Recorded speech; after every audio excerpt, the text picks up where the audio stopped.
रुमीना साहिबा, अब ये जो कुछ इस वक्त जहांगीर तरीन साहब के साथ हो रहा है, जाहिर है वो इस एहतसाब को इंतकामी कार्रवाई कह रहे हैं। कुछ हमदर्दियां, ऐसा लगा था राना सना साहब का जो बयान आया था कि आप लोग ही जहांगीर तरीन साहब के साथ हैं, क्या वाकई ऐसा है? आप समझते हैं कि उनके खिलाफ सही कार्रवाई हो रही है, जो कि माजी में आप लोग मुतालबा भी करते रहे, या फिर आप समझते हैं कि ज्यादती हो रही है उनके खिलाफ और ये केसेस जबरदस्ती इंतकामी तौर पर चला रही है हुकूमत?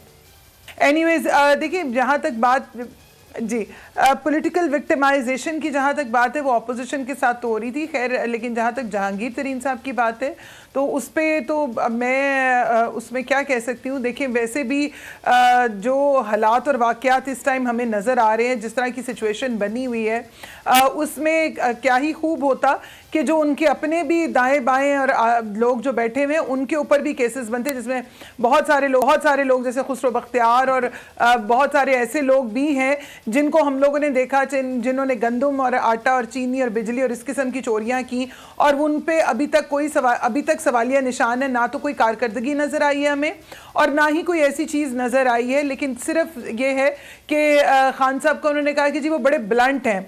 ब्लंट होने से हुकूमत नहीं चलती, हुकूमत आवाम का दर्द होने से चलती है, सेंसस के साथ चलती है, दिमाग के हाजिर होने से चलती है। अनफॉर्चुनेटली ये हुकूमत बुरे तरीके के साथ नाकाम हो चुकी है।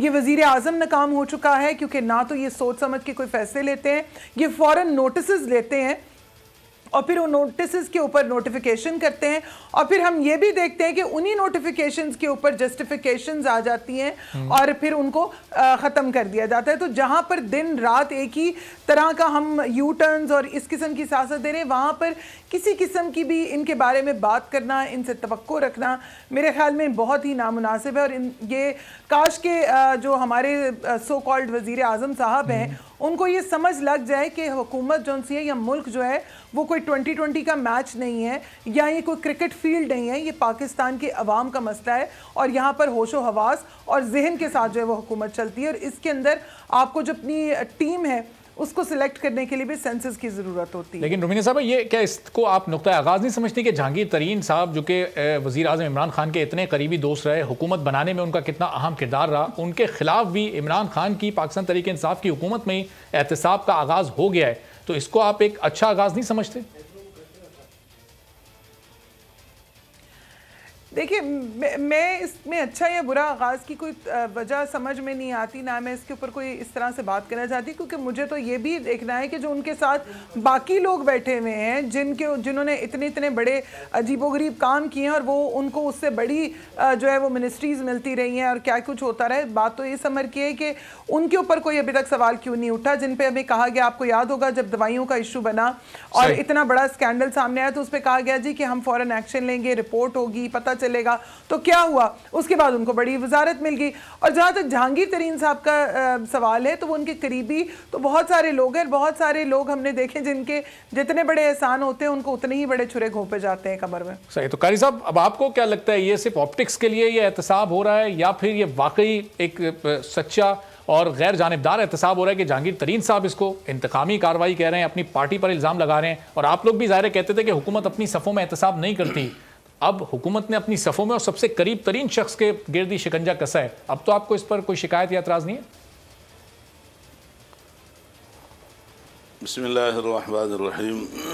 बहुत बहुत शुक्रिया जी। वैसे ये तो एक खेल है और उन्होंने जो अमल शुरू किया है ये उनका आपस का कोई और मसला हो सकता है, और ज़ाहिर है कि जब अवामी क़ुव्वत और अवामी ताकत से हुकूमत ना आई हुई हो, जिसे लाया गया हो, जिसे मुसल्लत किया गया हो, और फिर जहांगीर तरीन साहब ने ख़ुद जो है जितने लोगों को ख़रीदा और जहाज़ इस्तेमाल किए, दिन रात एक करके उसने हुकूमत को बनाने में किरदार अदा किया, तो आज ये जो कुछ हो रहा है ये हो सकता है कि जहांगीर तरीन साहब जो है वो अपनी उस बड़ी खिदमत का कुछ सिला मांगते होंगे जिसे उसे नहीं मिला और न देने पर फिर ये अमल शुरू कर दिया गया। मैं समझता हूँ कि ये एक दिखलावे के तौर पे बात है। अगर वाक़तन ये मुखलिस हैं और एहतिसाब करना चाहते हैं, तो फिर ये इनकी जो जितने भी हुक्म इनके वज़रा हैं, इनकी टीम है, ये सारे के सारे गन का ढेर हैं और सब के सब जो है इस काबिल हैं कि उनका एहतिसाब किया जाए। और हर एक की कहानी है, हर एक की तारीख़ है, हर एक के पीछे एक कई किताबें हैं। आप देखें वज़ीर दाखिला जो है शेख रशीद साहब जी, वो ख़ुद बरमला कहता है कि मैं 15 वज़ीर हूँ। तो एक बंदा जब इस तरह के लोग उनके पास हों और इसके इन्हीं के बारे में उन्होंने इमरान खान साहब के ये रिकॉर्ड पर है कि उन्होंने कहा था कि मेरा बस चले और मेरी हुकूमत आए तो मैं इन्हें चपड़ासी तक न रखूँ।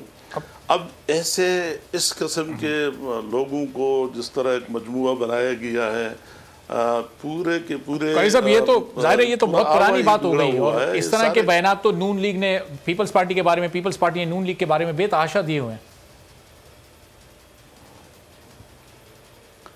देखें, पीपल्स पार्टी ने नून के बारे में या नून ने पीपल्स पार्टी के बारे में या दूसरी किसी पार्टी ने किसी के बारे में कहा हो, तो इस वक्त तो मैं वो बात आपसे कर रहा हूँ कि जिन लोगों के बारे में इमरान खान ने खुद कहा उन्हें काबिल नफ़रत करार दिया, आज वो उसके साथ उस टीम में शामिल हैं। सही। फिर आए रोज़ जिस तरह एक मजाक बनाया हुआ है कि रोज़ाना जो है कभी एक को हटा के दूसरे को रखते हैं, कभी तीसरे को हटा के चौथे को रखते हैं।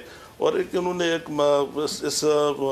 इस इतने बड़े मनसब से और पाकिस्तान से एक वो खेल समझा हुआ है। बिल्कुल, और कई सब जाहिर है इस पूरी मिस गवर्नेंस पर आप लोगों ने जाहिर है पीडीएम बनाई थी और वो तहरीक चल रही थी, एक खेल समझा। कई सब मैं वापस आपकी तरफ आता हूँ, जरा खेलते हैं आगा रफीउल्लाह साहब से जरा मैं जान लूँ कि अब पीडीएम में पीपल्स पार्टी के साथ चलना चाहती है, नहीं चलना चाहती? बिलावल साहब ने प्रेस कॉन्फ्रेंस की, उसके बाद अगले दिन मौलाना साहब ने जवाब दे दिया, उसके बाद मुकम्मल खामोशी है। तो आगा रफीउल्लाह साहब ये अब पीपल्स पार्टी कब जवाब देगी मौलाना साहब को, चूंकि बॉल उन्होंने आपके कोर्ट में डाल दी थी? 2 रोज हो गए पीडीएम की तरफ से मुकम्मल खामोशी है। देखिए, ये ख्वाहिश लोगों की शायद पूरी ना हो। मौलाना साहब का हम बड़ा एहतराम करते हैं और एक हमारा पार्टी के कायदीन का और मौलाना साहब का एक अपना अलहदा से भी एक रिश्ता है और ताल्लुक है। बाकी रहा पीडीएम के हवाले से और पीडीएम के उस पर हमारा मौक़िफ़ वेरी फर्स्ट डे से बड़ा क्लियर है। हम किसी कंफ्यूजन के शिकार नहीं है। उसमें हमने जो मौक़िफ़ हमारा पहले दिन का था वो आज भी है। हम समझते हैं कि हम जमहूरी लोग हैं, हमारा हर अमल जो है वो पार्लियामेंट में होता है और पार्लियामेंट से बाहर और पार्लियामेंट के अंदर हम वो बात करेंगे जो जमहूरियत को पीडीएम में शामिल दूसरी जमातें जमहूरी नहीं है कि नून लीग और मौलाना साहब की जमात क्या जमहूरी नहीं? अगर वो जमहूरी नहीं होती तो हम उनके साथ एहतियात क्यों करते हैं? हम एहतियात ही हमने जमहूरी जमातों के साथ किया हुआ है, लेकिन हर जमहूरी जमात का अपना एक जाती अपने एक मौक़िफ़ है और अपने एक नजरिया है। मैं अपना नजरिया मौलाना साहब के ऊपर नहीं थोप सकता, ना मौलाना साहब हम पर थोप सकते हैं।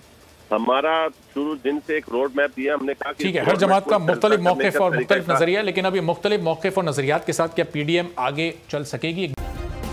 सब्सक्राइब करें और बेल दबाएं ताकि कोई खबर रह न जाए।